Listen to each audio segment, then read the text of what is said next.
everyone, it is Teresa from Teresa's Spot for all things art, where I love sharing art from my heart. Today we are painting our worm in the apple. So you guys have your kit out. You guys have your apple worm, wood cutout, and your book. And I'm going to turn my camera around and I'm going to go over what's in the kit. So you have your Bernstein Bears Clash Trip book. You have your little wood cutout with the inchworm and the apple on a piece of loose leaf paper or binder paper, I don't know what you call it. A couple of brushes. My brushes look different, but you guys have a larger brush that's flat like this, and then you have a skinnier brush like this. And then you have all your paints, okay?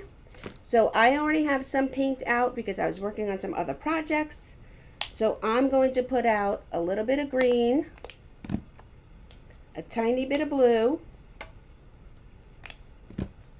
some red, because we need red for our loose leaf paper and our apple. And I have some white out already, so that's how we will start.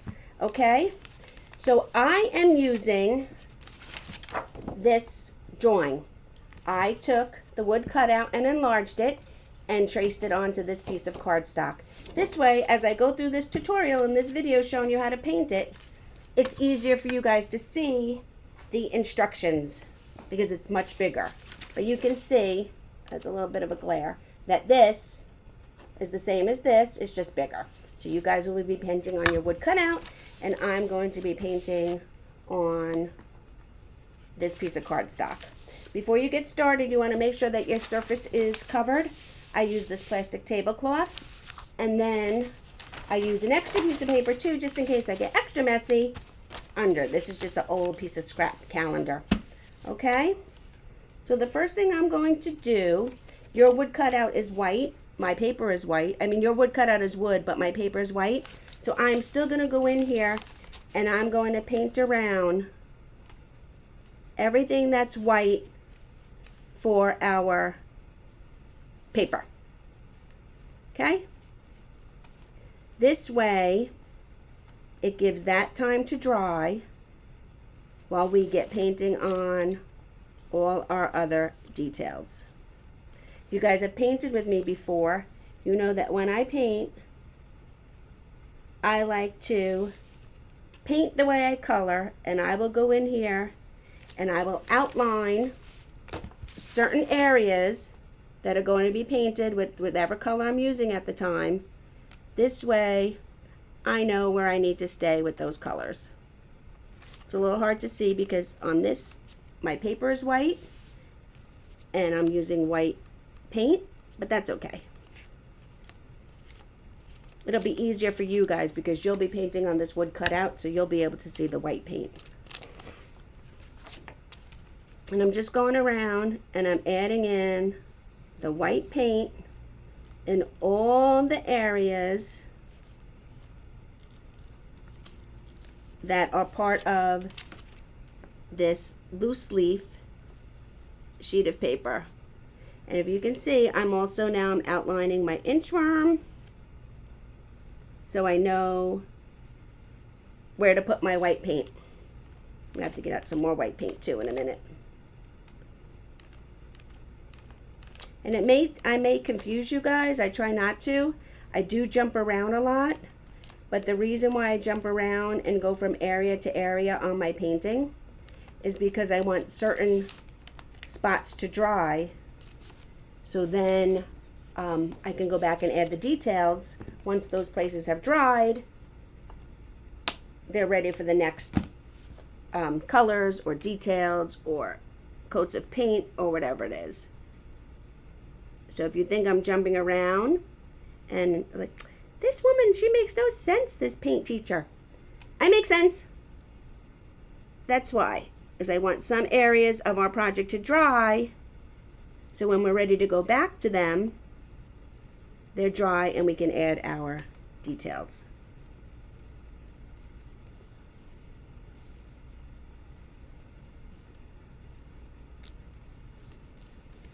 Okay, I'm just going in here and I'm doing all the white. Okay, and then I'm going to wash my brush. Do you guys have a cup of water next to you? I have a cup of water right here. You can see this basin. And I'm just giving my brush a good swish. I'm going to take it out. I'm going to get a couple paper towels and I'm going to squeeze the water out of my brush with the paper towels. Okay? Now we're going to go to our green. I'm going to pick up the green. I'm going to get a nice amount on my brush. Now if you have cups of paint like this, you can dip into the cup, but try and get your brush onto the side of the cup. You don't want to just go right into the whole puddle and get your brush all the way up to here full of paint. You just want paint on the tip of your brush. So if you need to just do it on the side, that's a good idea. So I'm going to do the leaf.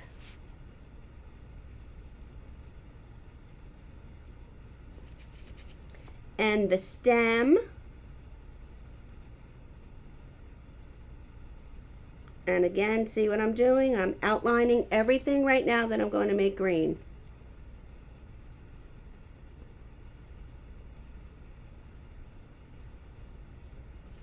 Okay, and I'm going to go back in and fill it in.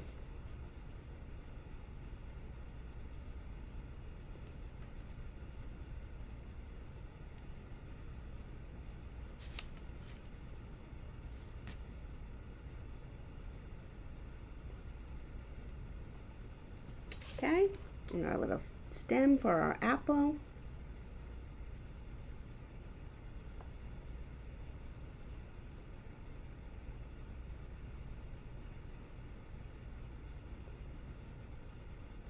Okay, now I'm going to do the inchworm, but I'm going to show you guys with the inchworm, I want to pick up a little bit. I'm going to add some little bit more green over here.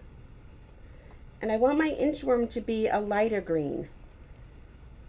So I have my new green pile. I'm going to come over here. I'm going to scoop up some white. And I'm going to mix it in to my green. You don't have to mix it in all the way. See how that's not really mixed? There's dark spots, there's light spots, there's all different spots, all different shades. That's it. We're going to put it in. And we're not going to mix it. It's not cookie dough. We're just mixing it up lightly.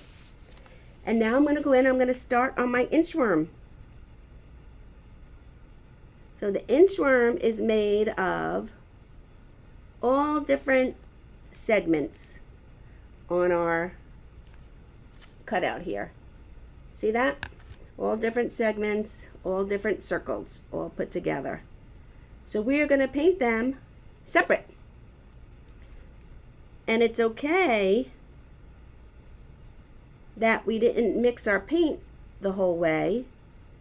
That's how we're going to get each of our segments to be different.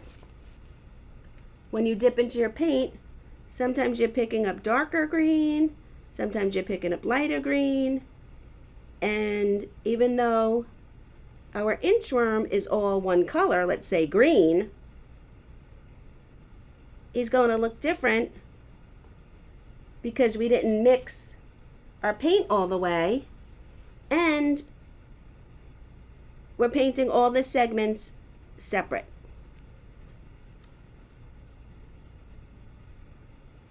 See, this one's a little darker, and we want that. If you're wondering, mine is upside down because it's easier for me to paint here with my camera the way it is. And we're still using the same brush we started out with, the bigger brush from our kit. And I'm using this paint that I've mixed, and it still hasn't mixed all the way. See, it's still all different colors of green, dark and light.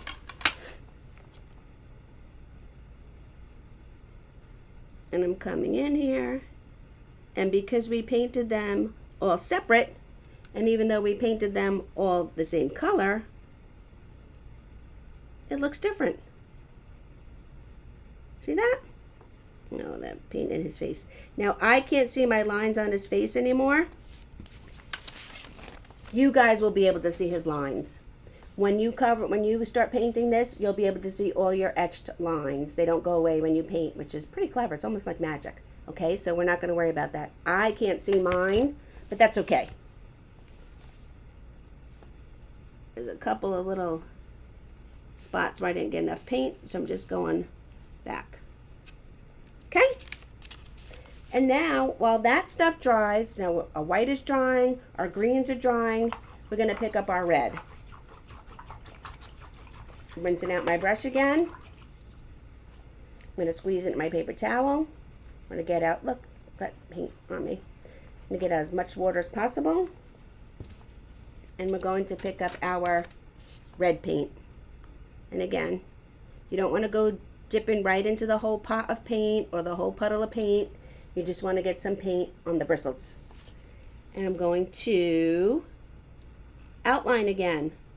And this is why it's very important that your white was dry and we skipped around and went to our green, because if your white is still wet, you want it to be absolutely dry or you're going to have a pink apple. Not that there's anything wrong with having a pink apple, but if you want your apple to be the traditional red, you want your white from your background that you painted for your loose leaf paper to be totally dry. That's another reason why we don't use too much paint and make our paint really too thick on our surface, because we want it to dry. I know painting is fun and you guys think, oh, the more paint, the better, and it's awesome. And yes, painting is fun, and sometimes more paint is awesome, but sometimes less paint is awesome too, because it dries quicker. And then you can go in and do the designs and the details that you want. So, like I said, I paint the way I color. And now I'm going in and I'm filling in my apple. And because our apple is red, I don't know if you guys notice, but see how I'm painting with a little bit of a curve? You want to do that. You want to paint your apple, or any shape really, with the way the shape goes. Now I'm coming over here and I'm going to paint this side curvy, but following this shape of the apple. And even though we're only using the one color paint, you can really see the shape of the apple when you paint your paint strokes to follow the curve. Now it's your art and it's your project and you can do it however you want. I'm just trying to help you along and let you know what works. So there is my apple. Okay? So now while we have the red and we're waiting for that to dry, I'm going to pick up, oh, oops, almost spilled my water. I'm going to pick up my liner brush with our red paint again. And I'm going to go in here and I'm going to add this little line here for our loose leaf paper, okay? So I'm going to come in here and I'm slowly pulling this line for our paper, okay? I'm going to rinse off my liner brush. Now I'm going to do the same thing with the liner. I'm going to pick up some of our blue paint.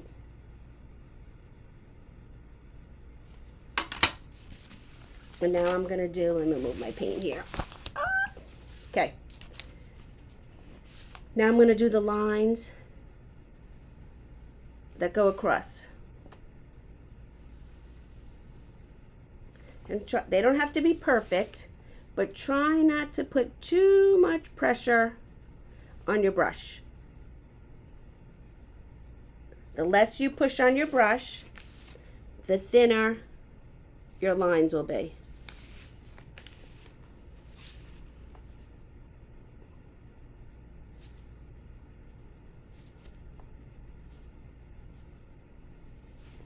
And then the same on this. Oh, sorry, I put my finger in the paint. on this side.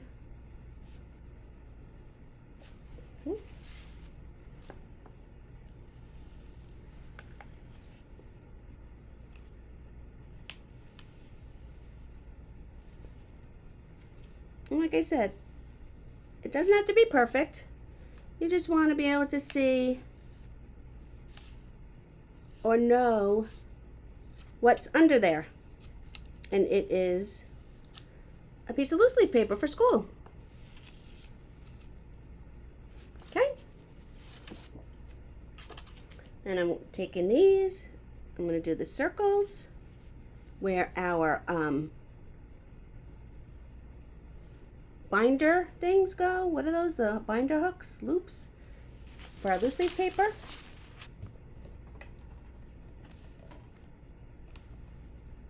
There we go. It's a little bit off. Okay. I'm rinsing off my blue. I'm going to wash that. And I'm going to go in and I'm going to go into my white now. And I'm going to outline my leaf. And add some details. You've seen leaves, right? They have these little veins running through them, right? And add a little bit of detail to our stem. Then I'm going to give a shiny part right here, run out of paint, to our apple. Then I'm going to add just little highlights to each segment of our inchworm. Okay? And then I think I'm going to rinse my brush. I'm going to go back into the very, I guess the dark green. Let's see how the dark green looks. And you have lines to follow. My lines are gone, but I'm going to add the mouth. And then I'm going to add these little oval eyes. There's one. There's two. Then I want to pick up a little bit of white. I'm just going to wipe off my brush. I'm going to pick up a little bit of white. And when we do the middle, the little parts of our eyes, we want them to be on the same sides. And there we go. Let me turn you guys around. So, here is our little inchworm on the apple, on our loose leaf paper. Isn't that cute? So, you guys also have written instructions. I hope you enjoyed this. I hope you love your Berenstain Bears class trip book. Berenstain Bears is always one of our favorites. My girls are grown now, but Berenstain Bears were always one of our favorites. So, enjoy painting your little wood cutout and reading your storybook. And I will see you guys soon. Thanks.